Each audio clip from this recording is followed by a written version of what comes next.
Hoy en Hispanic Connection, un juez federal rechaza la solicitud de grupos pro-inmigrantes para dejar sin efecto la prohibición de transportar indocumentados hacia la Florida. ¿Qué sucederá ahora? ¿Es conveniente que lleguen indocumentados a la Florida? También hablaremos sobre el anuncio del gobierno estadounidense de una pronta apertura de un centro de procesamiento en México, donde cubanos, nicaragüenses, venezolanos y haitianos podrán llegar a pedir asilo. ¿Qué es lo que tiene que hacer usted para tomar esta oportunidad? Además, responderemos preguntas de nuestra audiencia. Esto y más en vivo en Hispanic Connection. Conversaremos sobre las oportunidades que Estados Unidos te ofrece como inmigrante. Y esto es Hispanic Connection. Hispanic Connection. Infórmate, actúa y triunfarás. Muy buenos días, amigos de Hispanic Connection. Bienvenidos a este nuevo episodio en vivo de nuestra plataforma. Una plataforma hecha por inmigrantes para inmigrantes porque le queremos ver triunfar.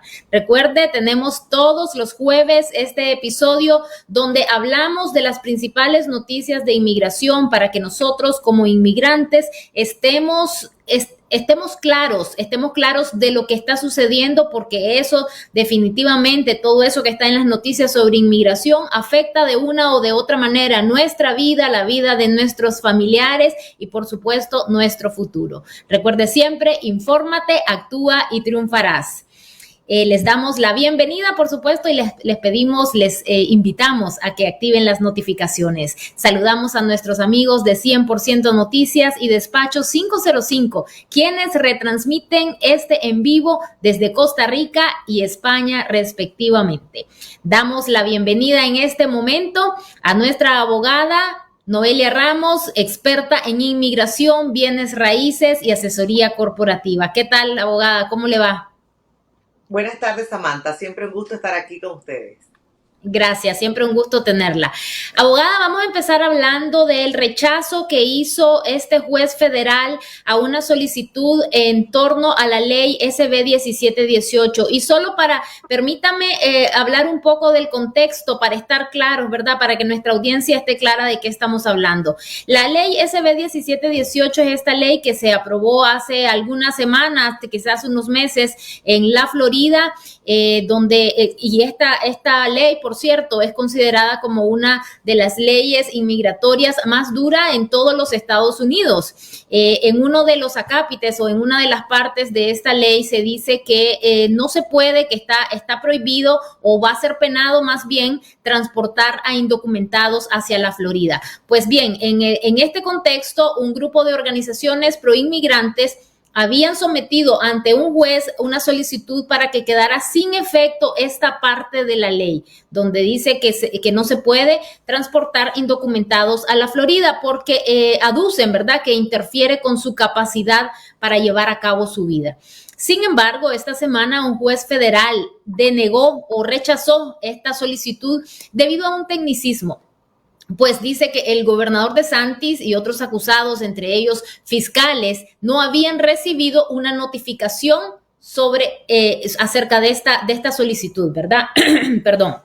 No obstante, la moción de los grupos pro-inmigrantes podría ser presentada nuevamente. Así es que ya ahora sí, estando claros de qué estamos hablando, vamos nuevamente con la abogada. Y mi primera pregunta, abogada, es: ¿qué va a suceder? ¿Qué sucede ahora con ahora que se ha rechazado esta parte? ¿Volvemos otra vez al inicio y ya no se puede transportar indocumentados a la Florida?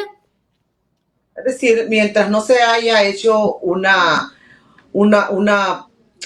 lo que llamaríamos, no está una cosa juzgada todavía. ¿Por qué? Porque simplemente el proceso se detuvo por una falta de ley procesal. Es decir, de que ellos pueden volver a presentar nuevamente y solicitar que se haga un caso normal a como ellos lo habían solicitado estas organizaciones pro derechos humanos, cumpliendo los pasos correctos que pide el proceso. Entonces recordemos que en todo lo que es la parte legal, ya sea civil, criminal, inmigración, hay pasos que tenemos que cumplir nosotros como abogados, por ejemplo, o las personas cuando presentan esas solicitudes ante una corte. Entonces, aparentemente hubo un error en servir a la contraparte, porque es un paso básico según lo que dicen, ¿no? Que ese fue el error. efectivamente se puede solicitar de que se reinicie nuevamente presentando otra vez y dando la notificación pertinente que pide el proceso. Así que no hay ningún perjuicio hasta el momento, pero sí en factor tiempo, claro que sí. Y en factor de qué es lo que está afectando todavía a los ciudadanos acá en la Florida, pues mientras no se haya hecho una decisión del juez, todo sigue con efectividad, como se dijo, desde el 1 de julio, y pueden haber sanciones a las personas que no acaten la ley.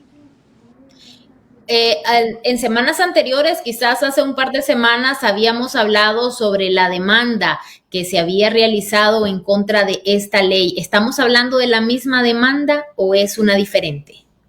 Estamos hablando, recordemos de que ya se esperaban diferentes demandas. ¿Qué está pasando? De acuerdo a quién se está sintiendo perjudicado es que se han venido presentando. En este caso estamos hablando de una que fue en particular con la sección 10 de la ley que habla con transportar a inmigrantes dentro del estado de la Florida. ¿Ok? Entonces, ¿qué pasa? Si mañana viene otra demanda atacando alguna otra sección de la ley, pues puede pasar, porque eso va de acuerdo a quién se está viendo afectado. Así que siempre lo hemos dicho desde un inicio, esperamos que van a haber varias. Ok, puntualmente, abogada, entonces no es recomendable que las personas que tienen familiares, amigos, conocidos, indocumentados, vengan de otro estado a la Florida. ¿Es eso lo que nos está diciendo?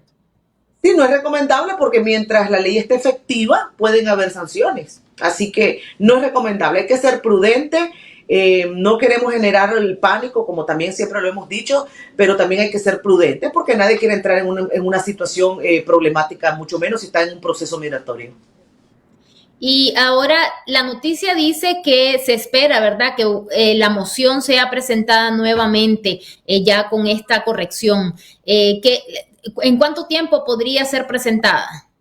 No, esto es cuestión de días, es simplemente volverla a presentar porque no ha cambiado nada en la sustancia. Lo que ha cambiado solamente, lo que va a corregirse nada más es que se omitió un paso de haber servido a la contraparte. Y cuando sea presentada, en ese momento, ¿se queda detenida la efectividad de la ley o no? No, solo el juez puede determinar si va a hacer un paro temporal de la efectividad de la ley. Y eso es como conocemos, por ejemplo, injunction, que es que debido al perjuicio que se está causando, el juez tiene que actuar de manera rápida para proteger a terceros de lo que supuestamente van a ser causados como perjuicio. Pero igual, mientras el juez no haya determinado eso, no va a detenerse nada, todo va a seguir. ¿Y en cuánto tiempo podríamos esperar esta respuesta del juez? Bueno, desafortunadamente este tipo de casos a nivel federal demoran. Es por eso que se piden estas medidas tratando de detenerla mientras esté el curso de la demanda, porque la demanda como tal puede demorar mucho. Sin embargo, es normal que pidan un injunction para detenerla y así evitar que hayan más perjuicios en el camino o personas más perjudicadas también. ¿Significan años, significan meses? Puede significar años, ¿ok? Todo, recordemos también, desafortunadamente va a tener un toque político. Es inevitable que lo que son los casos de inmigración no tengan un toque político. Sabemos que el tema de inmigración es un tema caliente y también sabemos que hay elecciones el próximo año. Entonces hay factores que pudiesen empujar a que esto se defina más rápido de lo que normalmente hubiera sido, ¿ok? Así que esa es mi opinión con respecto al ambiente político que estamos viviendo en este momento. Y el origen también tiene un factor político. Recordemos que esta ley fue impulsada por el gobernador Ron DeSantis, que también está tratando de ser el candidato por el Partido Republicano a la presidencia, que las elecciones a la presidencia de los Estados Unidos se van a realizar a finales del 2024, es decir, el próximo año. Bien, pasemos a nuestra siguiente noticia, abogada. El gobierno de los Estados Unidos dijo que pronto abrirá un centro de procesamiento donde venezolanos, cubanos, haitianos y nicaragüenses podrán llegar a pedir asilo. En tanto, personas de Guatemala, Honduras y El Salvador, recordemos, se le conoce a estos tres países como el Triángulo del Norte, podrían podrían llegar a este centro de procesamiento a gestionar visas de trabajo. Aún no existe una fecha para este centro de procesamiento, sin embargo, ya hay mucha expectativa, ya que el fin de la apertura de este tipo de centros de procesamiento que se van a abrir en varios países es evitar que las personas se expongan, uno, que entren de manera irregular a los Estados Unidos, y dos, que se expongan a la cantidad de peligros que hay cuando van camino hacia la frontera entre México y Estados Unidos. Abogada, una vez que se abra este centro de procesamiento, ¿se conoce ya la dinámica que se va a llevar, sobre todo para el tema de las peticiones de asilo para los países de Cuba, Haití, Nicaragua y Venezuela? Dentro de lo que el gobierno mismo ha anunciado en los últimos meses, así como tú lo mencionabas, Samantha, pues sabemos que estos centros regionales iban a ser aperturados, ¿no? En diferentes países como Colombia, Costa Rica, y ahora últimamente se está mencionando a México. Sin embargo, lo que es la logística de cómo va a ser, hasta el momento lo que han compartido es lo de la aplicación CBP One como la herramienta todavía que seguirá siendo usada para poder, por ejemplo, solicitar esa cita. Es decir, hacerlo de una forma ordenada, de manera que cuando usted vaya a presentarse, lleve su caso, su situación y, si es posible, todas las evidencias que pueda presentar. Recordemos que lo que se trata de evitar es que se haga todo el procesamiento dentro de los Estados Unidos. Sin embargo, no podemos olvidar de que lo que es la evidencia, lo que es el soporte del caso, va a ser el mismo, sea donde se presente. ¿Por qué? Porque esa evidencia de que usted está siendo perseguido, por ejemplo, de que usted teme por su vida, o cuál es la situación que lo está impulsando a huir de su país, tiene que estar preparado. Entonces, consideramos nosotros, por el área legal, por el área de los abogados o asesores legales, de que va a ser ahora más que nunca importante el que las personas se asesoren vía telefónicamente, por lo menos, ya sea con citas por Zoom con los abogados, para que podamos darle esa instrucción, para que ellos puedan entender cómo es ese trámite, qué es lo que espera inmigración, qué son las leyes que deben de ser probadas, por ejemplo, en cuanto a una persecución política, si es política o género. Es decir, que ahora más que nunca estas personas desde sus países pueden buscar asesoría legal. Gracias a Dios la tecnología lo permite, y el internet ha llegado hasta lugares remotos que creo que definitivamente es más fácil ahora poderse comunicar. Así que tomen en cuenta. Abogada, hago un paréntesis para hacerle una pregunta que nos han hecho llegar en muchas ocasiones a través de nuestras redes sociales. Usted da atención, usted se encuentra en el estado de la Florida, pero también puede atender a personas que están en otros estados. Sí, la ley de inmigración es ley federal, lo que significa que aplica a todos los estados de Estados Unidos. No importa que el abogado se encuentre en la Florida. Igual un abogado de Texas puede ir a New York, uno de New York a Florida y viceversa. Es más que todo... Claro, eso es genial, poder comunicarse, o sea, una persona que es abogado en los Estados Unidos, pero que además puede comunicarse, ¿verdad?, en nuestro propio idioma. Así es que recuerden, aprovecho también para recordarles que si quieren una cita con la abogada Noelia Ramos, pueden escribir a nuestras redes sociales o al correo info@hispanic-connection.com, y ahí con mucho gusto le vamos a contactar con su oficina. La primera cita con la abogada Noelia Ramos no tiene costo. Abogada, quiero seguir, ¿verdad?, hablando de la ley de este nuevo centro de procesamiento. Entonces, decíamos, ¿verdad?, que las personas igualmente van a solicitar la cita a través de CBP One. Eso quiere decir que, por ejemplo, una persona que está en Nicaragua, que su idea, su objetivo es pedir asilo, puede pedir su cita desde que esté en Nicaragua antes de llegar hasta México, a este centro de procesamiento. Claro, es que esa es la idea, ¿no? Hay personas que no tienen la opción porque tienen que huir. Recordemos, personas con persecución, por ejemplo, no les queda otra opción que salir huyendo del país.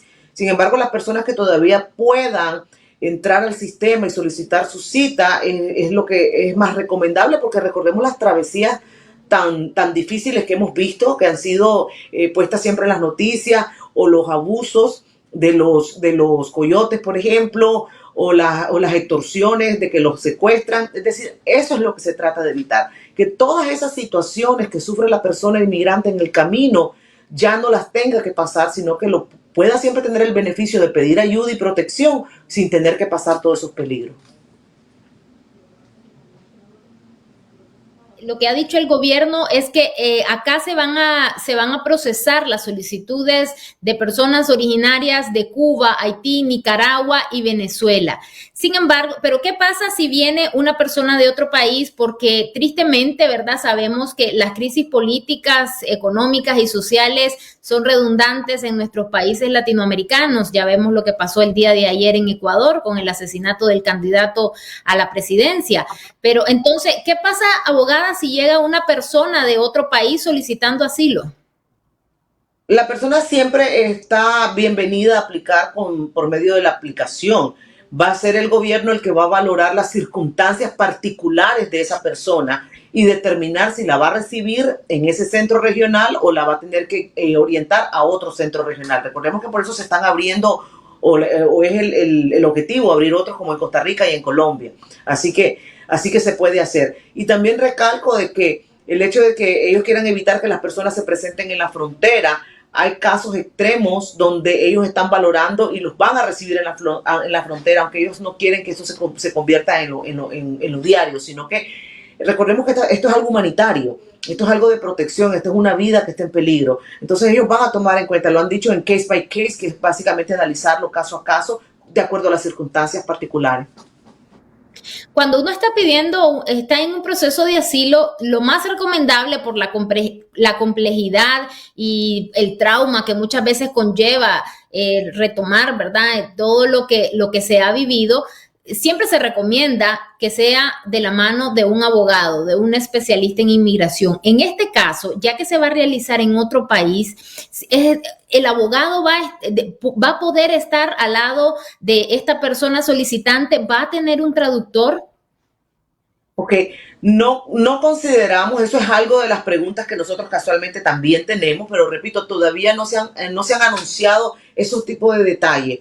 Por ejemplo, en este momento, cuando un abogado está en la Florida y una persona entra por la frontera y es detenida en Texas, la persona tiene derecho a decir, quiero mi abogado que esté presente, o por lo menos que el abogado esté vía telefónica y nosotros estamos durante la entrevista de miedo creíble, por ejemplo. Es decir, también tenemos una reunión previa con el cliente que la podemos solicitar, ya sea por una computadora que les ponen a ellos en los centros de detención a veces. Es decir, estamos a esperas de esos mecanismos, porque lo más cerca que nosotros podemos decir en este momento es que el abogado como tal puede perfectamente hablar por teléfono con su cliente porque no va a estar en un centro de detención. Va a ser diferente, va a estar en un país X y conectarnos ya sea vía Zoom o sea por teléfono, lo podemos hacer.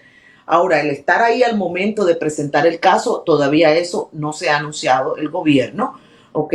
Lo único que han dicho es que ellos van a procesarlo y valorarlo ellos. Entonces, no que va a ser una apertura directa a terceros. Entonces, estamos esperando en eso. Claro, estamos esperando que se dé con detalle cuál va a ser toda la dinámica, ¿verdad? Así es. Y por supuesto, acá estamos en Hispanic Connection, les vamos a estar dando cada vez que se vaya avanzando en este proceso, en la información, aquí se la vamos a estar dando, siempre de la mano de la abogada Noelia Ramos, ¿verdad? Nuestra especialista. Así es que recuerde activar las notificaciones en nuestras redes sociales, también estamos en las plataformas de podcast y por supuesto, recuerden, nos puede hacer llegar sus comentarios y sus preguntas a nuestro correo electrónico info@hispanic-connection.com. Aprovechamos antes de pasar a las preguntas de nuestra audiencia para saludar a algunos de ellos que nos han dejado su cariño en las redes sociales, a Vilma Maradiaga, a Silverio Munguía Narváez, también a Pablo José Gutiérrez. Él dice, me gusta mucho su programa y a nosotros nos gusta estar acá con ustedes. Recuerden también dejarnos sus inquietudes sobre qué temas les gustaría que habláramos. Abogada, vamos a pasar a algunas preguntas de nuestra audiencia. Dice Magda Andrea, si alguien es ciudadano y está pidiendo a su esposo como residente, ¿puede adoptar a una cuñada de 16 años para incluirla también? No, son dos temas y dos trámites completamente por separado. El que una ciudadana pida un esposo es una categoría y algo completamente aparte. El que una persona quiera adoptar a alguien para después otorgarle un beneficio migratorio es otro proceso completamente por separado. ¿Ok? Por ejemplo, hay que ver edades, hay que ver la relación de esa pareja. Lo que es la adopción como tal es de hecho un proceso como tal, aparte de lo que viene el proceso migratorio, es algo más complejo. Desafortunadamente no es algo que podemos decirle a ella, ¿me entiende? Que va a ser algo tan fácil y tan rápido como lo sería con el esposo. No, el otro proceso es más complicado y de hecho casos como esos yo los refiero a especialistas que están en el área de una combinación entre familia e inmigración, porque pues la adopción es un proceso de adopción como tal. Así que le recomiendo que primero chequee eso y que de por sí también lo primerito confirme la edad que permite el gobierno por efectos migratorios, porque no quiero que se confunda. El proceso de adopción sin pensar en nada migratorio es una cosa, pero el proceso de adopción para beneficios migratorios sí puede poner restricciones en cuanto a cuándo sucede la adopción y la edad que tenga el beneficiario. Ok, tenemos también otra persona que nos pregunta que qué tan largo está en este momento, qué tan tardado está en este momento el proceso para solicitar un permiso de trabajo. Okay, los permisos de trabajo se solicitan de acuerdo a una aplicación anterior que usted tiene introducida. Por ejemplo, el que pidió asilo tiene una categoría de permiso de trabajo. El que pidió residencia por familia tiene otra categoría de permiso de trabajo. Entonces, hay diferentes oficinas que van a procesar esos casos y no podemos decir que la categoría 8 va a ser igual al procesamiento de la categoría 9.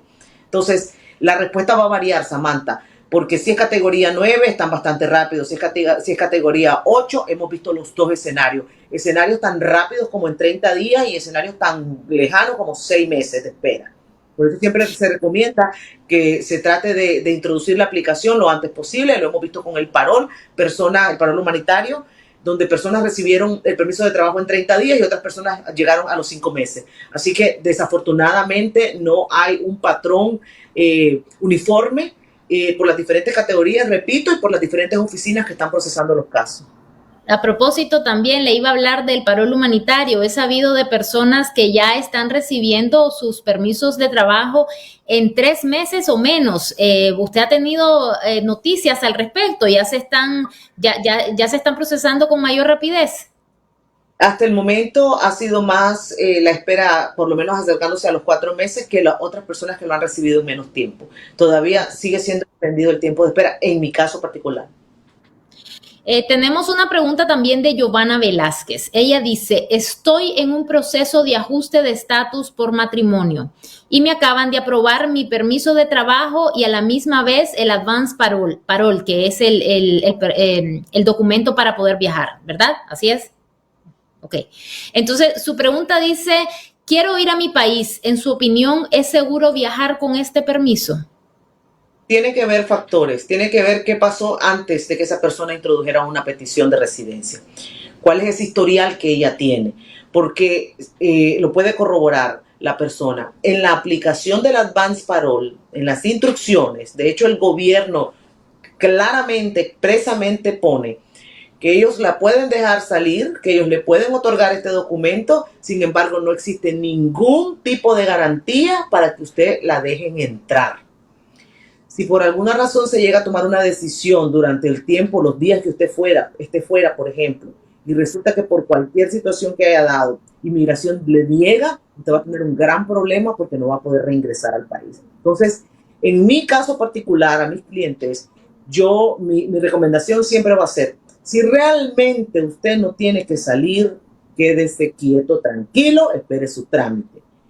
Que sea realmente para una emergencia, no porque quiere pasear, no porque quiere, créanme, mucho está en juego en este momento y muchas personas para haber tomado esa decisión de ahora hacer un proceso migratorio en este país para tener ese riesgo tan alto. Y la respuesta es un riesgo es alto. ¿Okay? Hay personas que no les ha pasado nada, pero aquí nadie tiene ni puede garantizarle al otro que aquí no te va a pasar a ti algo cuando tú regreses.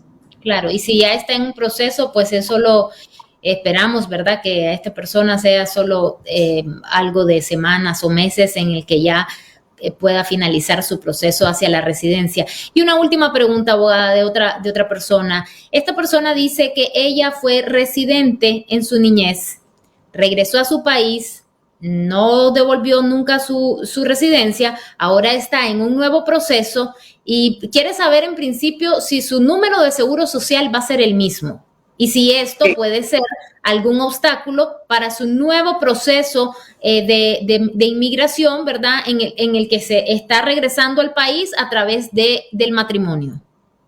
Ok. Cuando la persona presenta su nuevo proceso, una de las preguntas va a ser, ¿usted alguna vez ha tenido un Social Security? La respuesta la tiene que decir ella sin ningún problema. Si tiene el número, pues también tiene que contestar el número. Si no tiene el número, tiene que abocarse a las oficinas del Social Security, que es una entidad separada de las oficinas de inmigración. Puede ir con sus identificaciones y tratar de que en el sistema la ubiquen si existe o no el récord. Estoy hablando en el caso que no tuviera ni el número ni la tarjeta. Eso es más que todo una indagación, es una indagación válida que se permite. Si a esa persona le confirman de que no existe récord alguno, entonces ella puede solicitar en su proceso nuevo un nuevo seguro social, pero siempre dejando saberle al gobierno que en algún momento hubo algún número expedido, porque recordemos que aquí no podemos dejar cosas que se malinterpreten, que usted quiso mentir. Todo esto es una declaración al gobierno, así que no hay necesidad de mentir. Usted diga lo que de verdad le esté pasando, lo tenga, no lo tenga, y abóquese a las oficinas del Seguro Social. Y si lo tiene, va a ser el mismo. Es decir, su pregunta iba más bien en el sentido de que si le van a dar el mismo número. Si lo tiene, si tuviese su tarjeta esa persona, volvemos a la pregunta en el formulario de inmigración, le dice, ¿usted quiere uno nuevo? Pues la respuesta sería que no, porque diría ella, no, porque tengo uno y el número es este. Volvemos a lo mismo, es una declaración ya diciéndole al gobierno. Pero aún así, le recomiendo que vaya a las oficinas del Social Security, porque créanme que han habido muchas malas sorpresas de personas que tuvieron esa situación como ella, y si no es porque fueron a indagar al social, hubieron otras personas utilizando su social. Resulta que hay hasta récord de crédito, personas que cobraron dinero, y esas son malas sorpresas que uno no quiere tener, especialmente porque ahora va a iniciar una vida y vaya a comenzar a hacer su propio crédito en este país. Así que vale la pena hacer la diligencia de ir al Social Security. Y por cierto, también a esas personas, preguntaba también por las personas que fueron residentes en el pasado. ¿Este es un obstáculo o es una ventaja al momento de iniciar un nuevo proceso? No, si ella abandonó su residencia en el pasado, simplemente está comenzando de cero. Ella tiene que, eso sí, hacer el disclosure, es decir, declarar en preguntas, ¿usted alguna vez tuvo la residencia? Y lo tiene que decir, porque no hay ningún problema, no hay ningún problema. Simplemente, sí, pero me devolví a vivir a mi país. Tan simple como eso. Bueno, muchísimas gracias, abogada, por toda esta información, por aclararnos, como siempre, todas las semanas. Gracias por estar con nosotros, y recuerden a nuestra audiencia que si quieren una cita con la abogada Noelia Ramos, experta en inmigración, pueden escribirnos a nuestras redes o al correo electrónico info@hispanic-connection.com. Ella, como abogada de inmigración, puede dar asesoría en todos los Estados Unidos. ¿Verdad? Así es, abogada. Muchas gracias, y a ustedes, amigos, muchas gracias por haber estado con nosotros. Recuerden, tenemos episodio los días martes y en vivo los días jueves. Aquí los esperamos la próxima semana, y recuerden, infórmate, actúa y triunfarás. Conversaremos sobre las oportunidades que Estados Unidos te ofrece como inmigrante. Y esto es Hispanic Connection. Hispanic Connection. Infórmate, actúa y triunfarás.